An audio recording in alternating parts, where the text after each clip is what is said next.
Welcome to the Bavaria stand at the Boot Düsseldorf 2023, where behind me is one of the big new launches of the show. This is the Bavaria SR33. Now, this German manufacturer, they make powerboats and sailboats. They've always been known for producing extremely good value, well-priced boats, but recently they've been moving up market, particularly with this SR range. Now, it started with the SR41 around about 3 years ago. Then they launched this SR33 in 2022, and now for 2023, this is the brand new SR33. So the smallest boat of the range, but displaying all the same qualities, much the same in terms of layout, stylistic features, but in a smaller, more affordable package. Now, pricing for this starts at 238,500 euros ex VAT, albeit that is with petrol engines. If you want the diesel engines, that pushes the price up to more like 280,000. Obviously, once you've added a few options and included VAT, that's going to push it up further, but it is still, for what you get for your money, a very impressive boat. So we're going to take a full tour, take a good look on board, and see exactly what they've done to raise their game. Now, being an SR model, it has of course got a hard top, and the other really lovely feature about these is this aft-facing dinette. So you've got the main cockpit area with the main dinette in, and then this lovely little stern-facing one here. Now you can see you've got a drop-down table on here. That's because you can also push that all the way down, put a cushion on top, and then you've got a lovely big sunbathing area. But really, what could be nicer than sitting at this table, having a lovely drink, looking out to sea? You might have your kids splashing around in the water behind you. It's one of the unique features of these Bavaria SR boats, and it works tremendously well. Now, there is an alternative option. If you just want more storage and a traditional sun pad, you can have a large storage box here. Obviously, you can then put in a load of water toys or blow-up paddle boards or whatever it is you like. It gives you a bit more storage, but you would then sacrifice this.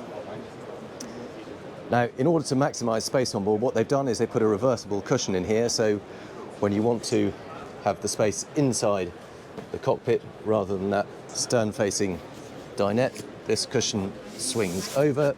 Have to do that two-handed, but you can see that obviously means you no longer got the aft-facing seat here. You've still got the side ones, but then you have a lovely big cockpit area here with a big C shape of seating all the way around. And again, the quality here, they've really upped their game, Bavaria. So really nicely done upholstery with diamond quilted stitching, lots of nice contrast. I'm guessing this is probably Silvertex fabric. It sort of feels like waterproof fabric. Good big teak table here. But again, for a 33-foot boat, that's a really nice size of dinette. You can get plenty of people sat around there, particularly if you've got a couple of freestanding chairs or director's chairs or some such, and you can certainly seat a good number of people around that table. Now, over on this side, there is a wet bar. Again, really good feature to have on a boat of this size. Lift that up. You can see we've got a gas hob here, so again, doesn't mean you don't have to be plugged into a marina or have a generator running. You have got a gas hob there, and then fridge underneath, and there we go, just another big storage area there, and there you can see the controls for the gas burner there. Sink under here, very nicely done, but it all shuts neatly away under a teak top cover, so you've got a really good work surface there if you just want to serve your drinks or have somewhere to prepare your food. Plenty of space there, and of course it is right opposite the dining table, exactly where you want it. And moving further forward in the cockpit area, we've got this quite high level raised chaise longue. Obviously, one of the reasons for that is to create headroom down below, but it does make a rather lovely lounging position. You have got a small forward-facing seat here with a good sturdy backrest behind it, so you can sit facing forward underway, as well as this kind of 1.5-man seat here, so you've got potentially up to 3 people facing forward, and of course a lovely spot to stretch out and lie down there. Good to see opening windows on either side, again just creating a bit more flow of air through the boat. We've got a big sunroof overhead, so solid GRP one.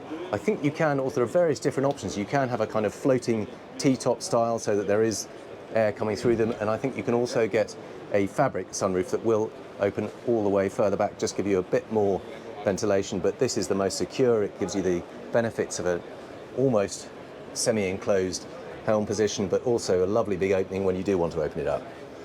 Now here is the helm station itself. Really sporty looking, very classy helm actually. Got bolstered seats so you can see that folds down. You can put it up to give you a bit of prop. You've got a fold down footrest here, very nice teak number. That will also click up when you don't want to use it. But the benefit of using that is you can perch your feet on there, stand up, and then get a view out over the top of that windscreen. Got a couple of flat screen, really proper glass bridge design. It's not two separate screens, that is two screens within a single glass fascia. Immediate access to all the controls you need to, cockpit lights, anchor, all of that. Volvo Penta controls, zip weight automatic trim tab, so they will take care of all the trim for you, and of course a Sleipner bow thruster.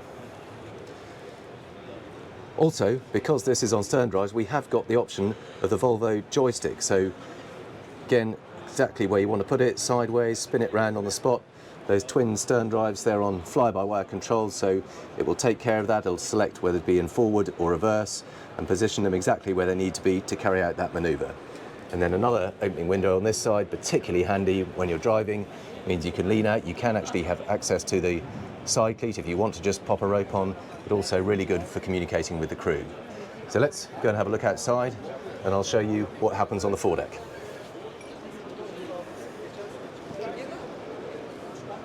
I'm going to be a little bit naughty along here, but you can see we've got good handrails here when you want to hang on to.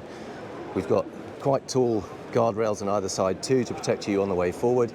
It's not the widest of side decks, which is understandable. On a boat this size, you really want as much space inside as you can, but because you've got those good handrails there, you can support yourself as you step over, make your way forward. There's enough room to walk with your feet side by side rather than one in front of the other. And there's a lovely big sunbathing area up here.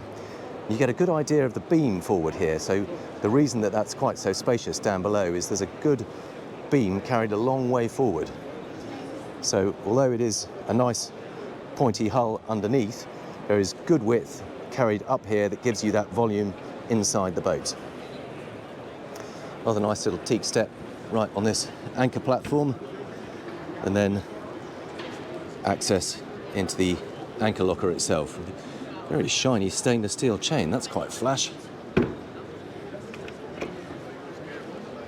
And then back round the other side, see we've got a couple of cup holders here, good big wipers, and a single piece screen. That's another important thing to point out. There are no mullions down the middle to block your view. You've got a terrific view out, nothing in your way. Big spotlight, I'm guessing that's an option, but quite fun to have. You can see we've even got the navigation lights turned on here. And again, grab rails leading you back down the side deck. Now, this one, being the port side deck, isn't connected to the cockpit. You can remove that backrest so that you can have a step through, but it leads back down onto that bathing platform and that wonderful seating area. So I might just see if I can show you how that looks when you put the table down. So now you can see what it looks like as a sun pad.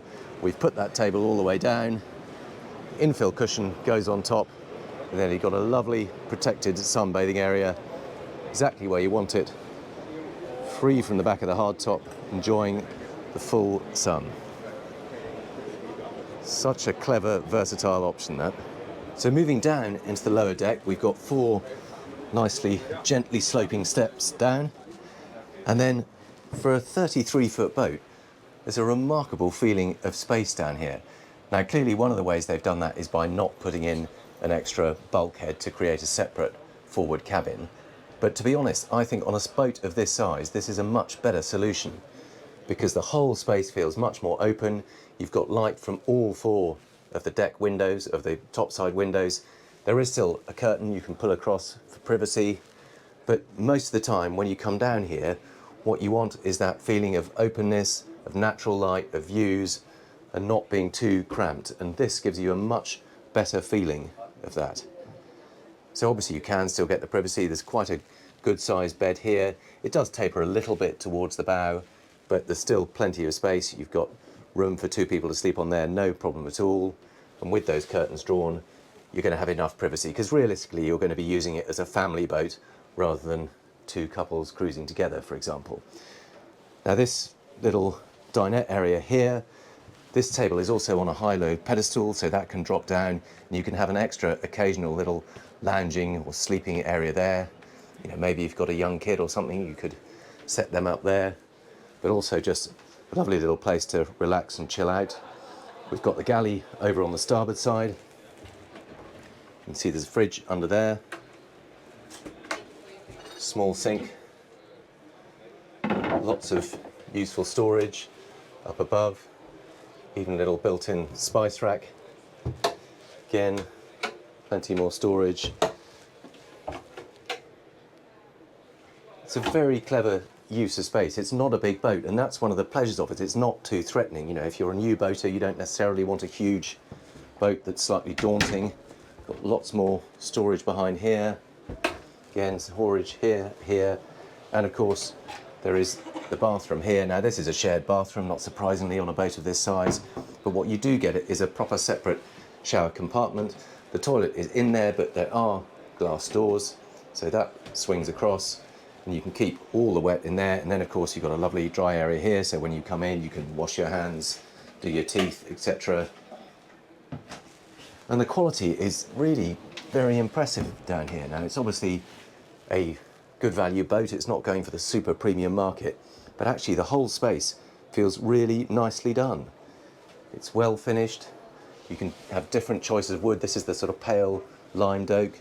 You can have a darker, more traditional finish if you like, and then you still get a proper separate cabin in here with a really decent double bed. It is technically a full beam cabin. You can see there's a window that side. We've got windows this side, and again plenty of headroom here at the foot of the bed. Plenty of space above me. It's just 2 or 3 inches above me. I'm 6'1". Got an opening hatch, so you've got good ventilation. More storage in here, and there's a second level of window here. A nice seat here, so there's plenty of space to sit at the end of the bed, put your socks on, and then a really good size double bed there. Window at the head, lots of natural lighting.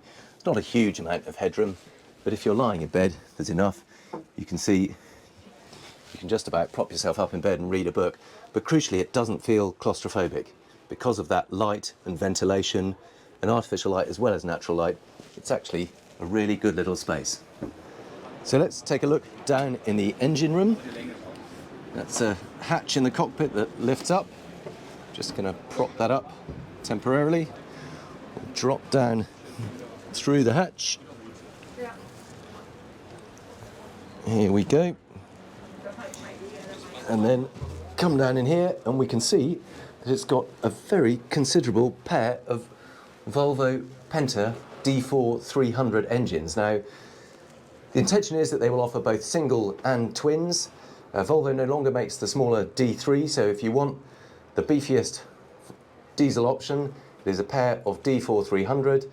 They will also be doing Mercruiser 270s, but there's also talk of doing a single big D6, and actually a D6 440 might work really well in here. Not everybody likes the idea of singles, but the benefit is you get less drag, so it should actually be more efficient, use less fuel, but still get very similar performance. And to be honest, they're so reliable these days that I wouldn't have any qualms about that at all.